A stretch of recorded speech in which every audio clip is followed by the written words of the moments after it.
Well, greetings. It is Susan Britton with the Academies, with a couple of beloved and cherished colleagues with me today. And we are celebrating our final day of Facebook Live sessions in honor of International Coaching Federation's International Coaching Week.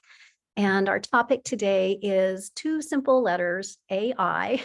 And those two simple letters are packed with, as you might imagine, a great deal of complexity and uncertainty and excitement and who knows what. And so we plan to have a conversation today around AI in coaching. And the folks who have been able to join us are Stacy Duhon and Leigh Gauthier. And I would love for both of you to introduce yourselves briefly. And Leigh, you can probably better pronounce your last name than I do. So let's start with you to share with who you are and how you're here. You know, your pronunciation is getting better every time you come back from France. So, yes, it's Leigh Gauthier here. Thank you so much calling in from north of Toronto in Canada. Currently, I'm leading several lives. I'll mention a couple here. One in my director role at impro.ai, where we are using coaching and AI combined. I lead the micro coaching practice as well as our consulting function. I also, in a consulting practice, focus on executives and leaders, helping them up their game in their current workplace or supporting them to find a new one where they can flourish. And then, of course, I am on the instructor team at the Academies. Thank you. And Stacy. Well, obviously, I'm Stacy Duhon, and I also have several lives, as Leigh puts it.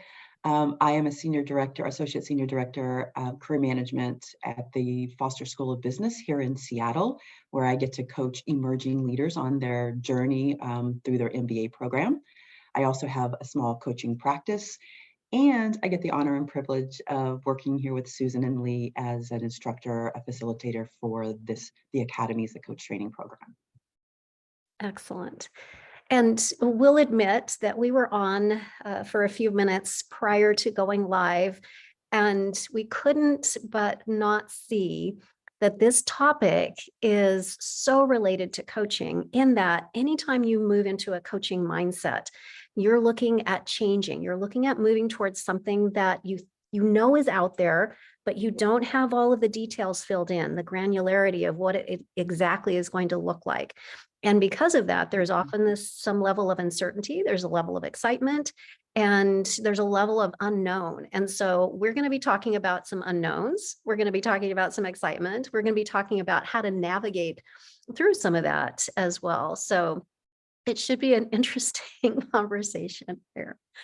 All right, so let's start off with, how is AI being used in the coaching space? Who would like to kick us off with that?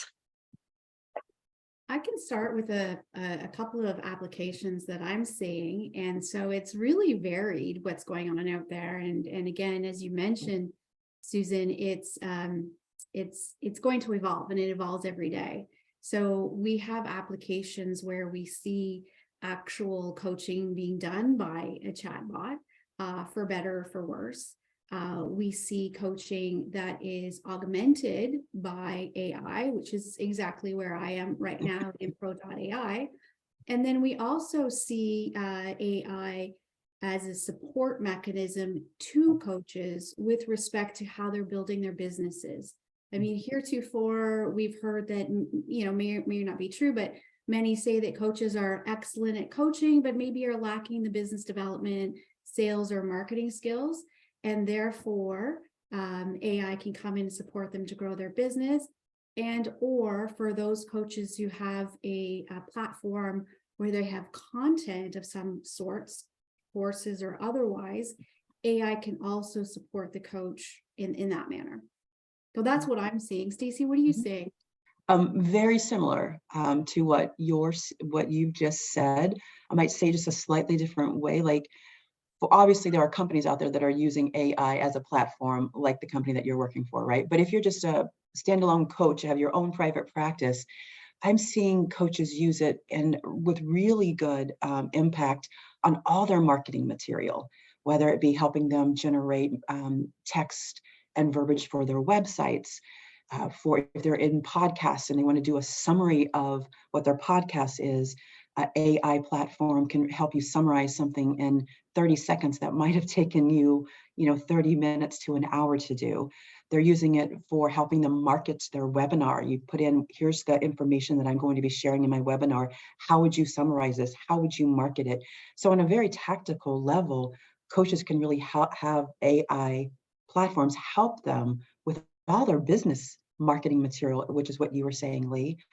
And I haven't seen it quite this way yet, but I know it's where it's going, is they are going to be using it to support, to augment your own coaching, where, they have already, organizations are using it for customer service, where you have a little chat bot like on the side, so that when you're working with a customer, if you don't really know where to take them, that bot is listening in on you and suggesting questions and suggesting information.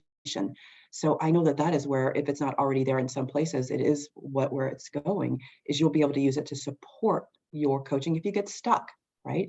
Mm-hmm.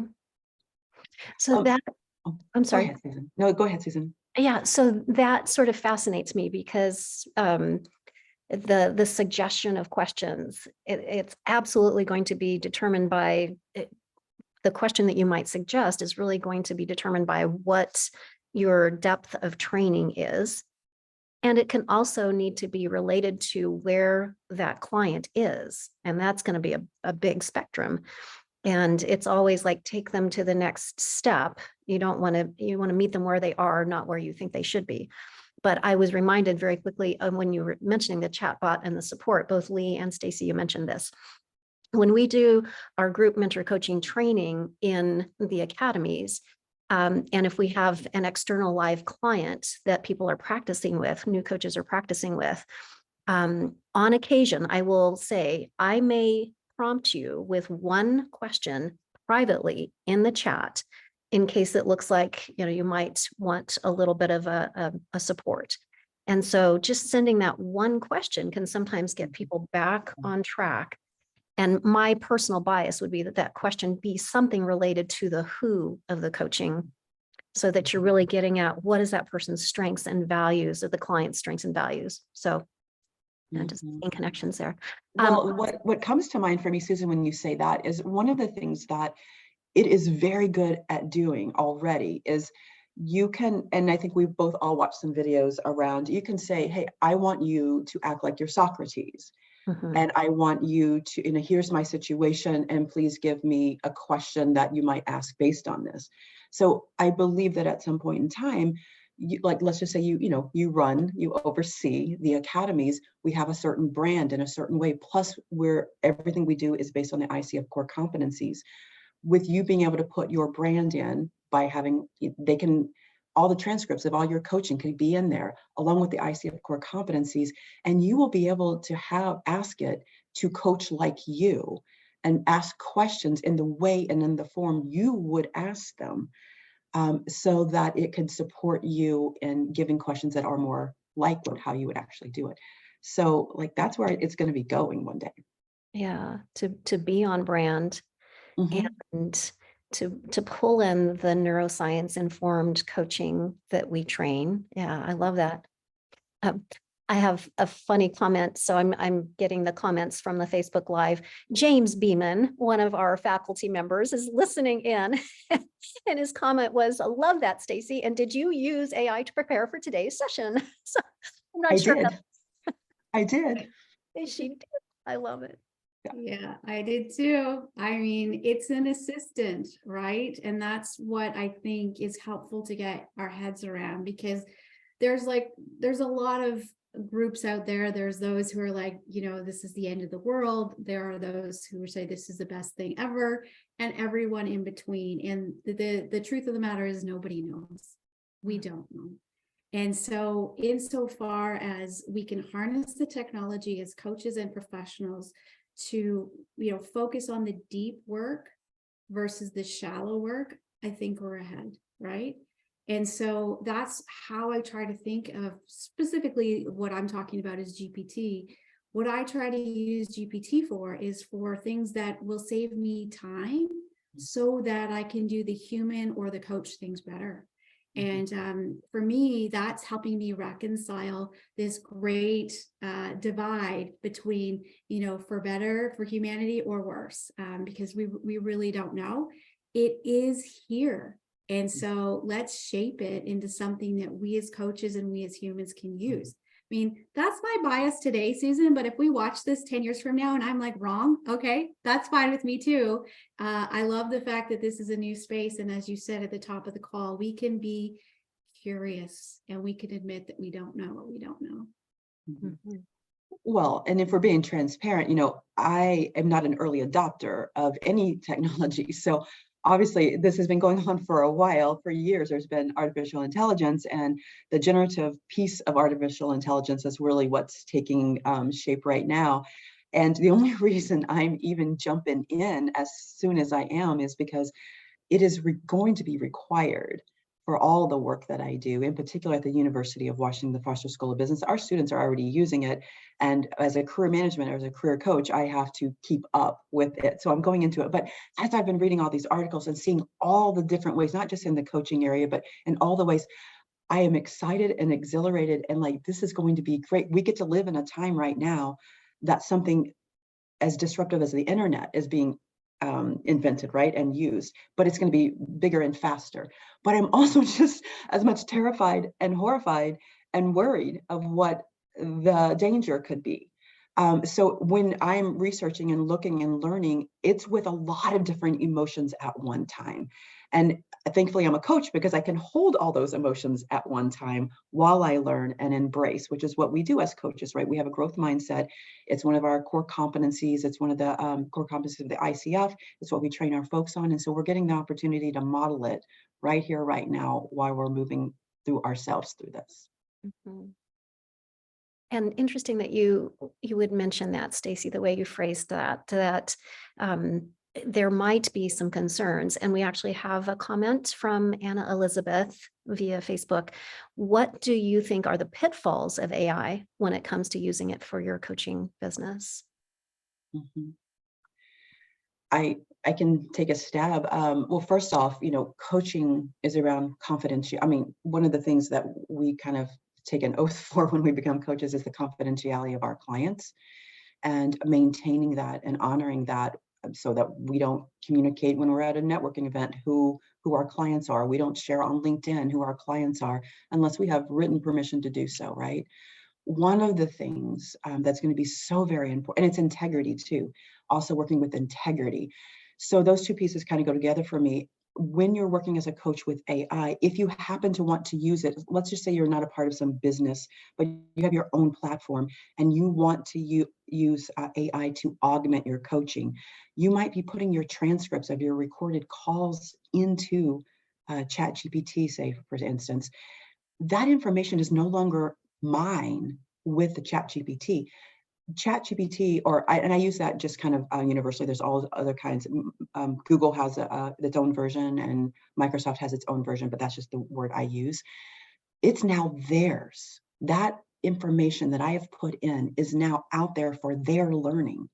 So I'm going to have to first make sure that if I ever have a transcript that I put in there, first, my client knows that this is what I'm doing and they have agreed to do so. Two, making sure that anything is in that transcript, especially if I'm doing leadership coaching with with someone in an organization and they've shared something important about their business, that can't be in the transcript because now it's out there for the public. So I think we're going to have to be keeping that in mind. And I also know I just read something in some article somewhere that pretty sure in the next version of the ethics of that ICF will put together, that they're going to have some ethics specifically around AI added to all the other ethics that we already uphold. So that's kind of my take on it. Leigh, what else do you see? Yeah, I think those are all great takeaways, Stacy. And what I would add to that is that remember the nature of this is that GPT, if that's what we're talking about specifically, is not thinking, it's predicting based on what it has read. And so oftentimes it will make up stuff. And so we call that hallucinating, right? It's hallucinating. And so the pitfall to answer the question is if a coach doesn't know this, doesn't check the work. Who knows, we're human, is tired and doesn't see it, and then somehow puts that forth into their coaching without that layer of human checking, you could be very off base.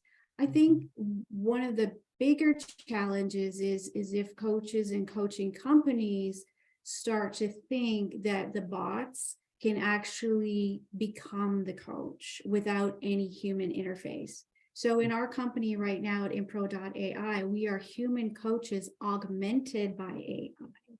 And it's fascinating because when we work with clients, many times people are asking us, because they know there's AI, where's the AI? Am I talking to a person or I'm talking to a bot? And the majority of them really want that human connection, that person to person, that being heard, that being seen, that being held naturally, creative, resourceful, and whole. AI currently, GPT currently cannot do that. They cannot have that human connection. And so therefore, I think that folks who are thinking about using this in their practices want to think very carefully about all the points really mentioned. And I'm sure there's many, many more. Mm-hmm. Well, and also I think every time there's a pitfall, there's a pro and there's a con, right? Because I think about one of the things that it will help people with is it kind of level the playing field for folks who can't afford coaches, or who maybe the way that their life works, they're only free like in the middle of the night or really late at night when coaching is not available. Well, they're already doing some therapy via, coaching AI. So, I mean, therapy via that way. So for those who can't afford a coach or is at a different time, they actually can get coaching in a way that they would never have been able to get coaching before.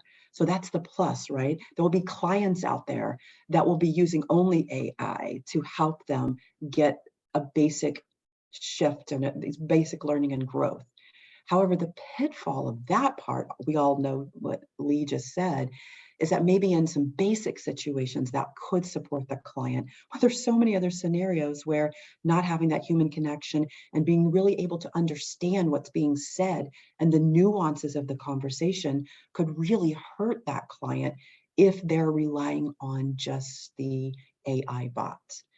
Because as Leigh said, the bot doesn't know anything. It doesn't understand anything. It's just trying to please you. It's trying to answer your question and give you information. It doesn't understand what it's really giving. Yes, Yeah, Leigh? it can map patterns, right? And do pattern recognition, which is really powerful because as coaches, if we work with a client over time, even though we may take notes, even though we may have a great memory, we're not always able to connect the dots back to our very first conversation. That's where AI comes in, is they can have the whole thread, the whole dialogue, and prompt you and remind you of, well, this is what's already occurred. These are the things, these are their cognitive biases that are happening, and so on and so forth, which then can make your coaching deeper and more laser focused. On the flip side, though, when we coach, we do whole body coaching, right? Like we're not just listening to the words, we're listening to what's said, what's not said. If we are coaching, eye to eye, we're looking at body language, we're looking at facial expressions. All of these things come in together in terms of what makes up a great coach, in terms of where you're going to go with your client, right? And so for now, again, I always premise that I don't see that capability, not in the short term, perhaps not even in the long term with AI. Well, I think that's important what you just said, is like right now, if you're using AI as a coaching modality to augment, you will easily see if you're a coach and you understand how it's supposed to operate, you will easily see the places where AI cannot do the job of a human coach for all the reasons that Leah, you just said. However, we are in its infancy right now, and no telling what it will be capable of, and even a year from now, much less 2, much less 3. So I think we'll be constantly revisiting this the verdict is out for me. I think maybe one day way out there it could, definitely not there anytime soon. Yeah. I couldn't agree more, Stacy. We have no idea right? Which is why, back to Susan's point, this is an exciting time. Yeah. There's a comment on the Facebook also from Ray Sims about the concerns about intellectual property. So Stacy, when you were referring to certainly the confidentiality, that's another big piece about all of that, all of this. Yeah, and intellectual property for an individual or a business. Yes, Yes. right. Yeah. Well, what I just recently read, and again, everything gets outdated so fast, is they are coming out with a version, if they haven't just come out with a version, where you can turn off, because what I was mentioning is that the AI platforms use everything they learn to then go build themselves and make themselves smarter and to be able to be more productive and effective. But there is a new function that will be coming out, like more of a business AI, where for a corporation, you could turn that off and it won't be able to use that information and then use it to grow itself. So I think that's one of the things that it's trying to, when they see the pitfall, they're trying to put something in place to help with that. I don't know if that answers. For sure. I think everything we're talking about is presupposing that we're using something as an individual off the internet, like one of the services that you can purchase. For sure, all of that data is going to be in their database. However, of course, organizations, coaching companies as well, can buy technology such that it resides within their own servers and is their own data and doesn't go back out to train other AI models, right? So again, depends on what lens we're looking at. But as coaches, as I'm going to say, ordinary coaches like us, on our own self, yeah. Exactly. If we're going to use these technologies and buy licenses for them for our coaching practices, we need to know exactly what the fine print is. Yeah, absolutely. I have another direction here to sort of look at this as well. And this is the pitfall, which very possibly could be addressed. And that is, let's say if you're using it to augment your coaching, there's research that talks about 95% of our actions are unconscious. Like we just get into autopilot. There's the research from, was it Dr. Harlow that did monkey research where they separated baby monkeys from their mothers and gave them two options, a soft cloth, sort of like a teddy bear type experience, and a bottle. And the little babies went to the soft cloth. They didn't go to the transactional, give me food. Eventually they'll go there. But if you start thinking about just taking these sort of pieces that are very human, how do you get that into your AI? And maybe the better question is, if a coach is supposed to be able to expand and deepen thinking, feeling, and behaviors, that's below the surface. How do you get at that unconscious piece? How do you ask potentially evocative questions that may not be interpreted as psychologically safe? And yet that's part of what you need to do as a coach. So that's a convoluted, long question, but there's something there about like, how do you get it at beneath the surface when it's hidden? Do you mean using AI? Oh, can you? Like, how do I you don't load think in right now. How do you load in 95% unconscious into the system to augment the coaching? Yeah. I do think though, Susan, you can. I feel the opposite in this regard, if I'm understanding your question correctly, in that what AI does really well is pattern recognition, right? And we know that there is a big part of coaching is intuition, but it's also informed, right, by our training, by our experience, etc. And so I do think that AI can be trained to recognize patterns and then therefore create brilliant questions. What I think the dynamic there is whether or not it's being trained on a database of all your clients or just that client, right? So if it's more of a generic model that's being trained and not reading or not listening to you and your client, then it's going to have some assumptions. It's going to fill in some of the gaps because it's like, well, most humans have this bias here, therefore this is that bias, right? That's going to be what happens. think the differentiation for me, Susan, is if it's just within that context of that one client and it's listening to all of the recordings or participating somehow in all of this, they start to create a pattern of you. And therefore, I think the questions could be very, very meaningful if it's done in that way. Mm-hmm. Yeah, I can see that. Sort of like understanding the core conflict relational theme is a term that some may be familiar with, and then recognizing what are the perceptions that are leading to then a behavior that may not be supporting you.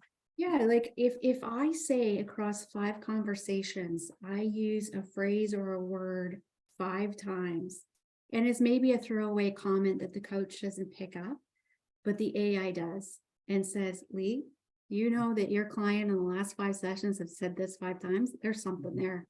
Go check it out.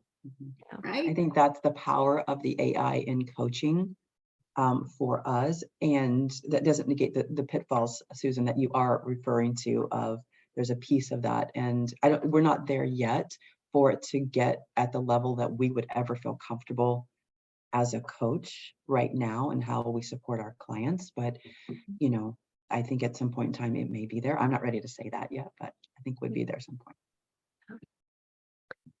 So as we think about sort of experimenting in the future as coaches, what suggestions or wisdom would you want to leave us with around AI and coaching?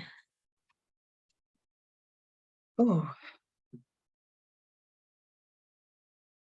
gosh, of all the things, well, I guess the one thing that I would say is like AI is here and we we have to embrace it. So, you know, as a coach, we do train ourselves and our clients to embrace the uncertainty and the ambiguity and you know, what is next in whatever area we're in. And that's where we are with AI. So as a coach, if you are coaching, it will be in our future. So find a way to embrace that and bring your the growth mindset and jump in. There's so many positives, but also just understand the pitfalls of it too, so that you can still bring the same level of integrity and confidentiality and the solid coaching that you already do with your clients. You just move it in a different platform, but you still bring that same level of coaching. I don't think I said that so succinctly, but I think you get what I mean. Yeah. You said it beautifully. And I would add to it, experiment, obviously ethically, on yourself, perhaps first, with a client or someone who's willing, with full disclosure, play. I would say that that's the only way that you're going to find out what are the parameters with which you can use this technology.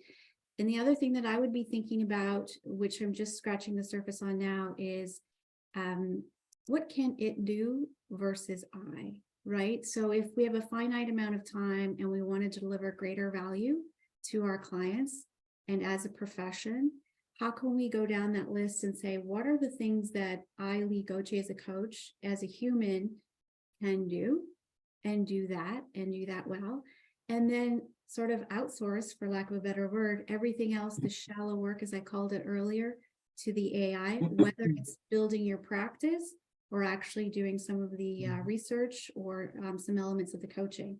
And when you have clarity on that, then I think you can really harness this tool for good, right? Using our tagline, changing minds for good.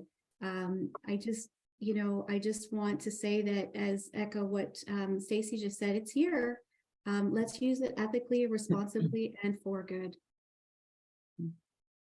Well, this has been a fascinating conversation, and thank you so much, Stacy and Leigh, for weaving in what I think is the whole coaching mindset that we can bring to this discussion. And if you missed some of this and would like to see the full discussion, you can go to our YouTube channel for the Academies or visit us at theacademies.com. We also have each of the conversations that we had earlier in this week on our YouTube channel. We look forward to seeing you there as well. So again, Thank you. Happy International Coaching Week, exploring your potential. And this certainly is a topic for our potential, isn't it? Yes, yes. All right. Have a great weekend.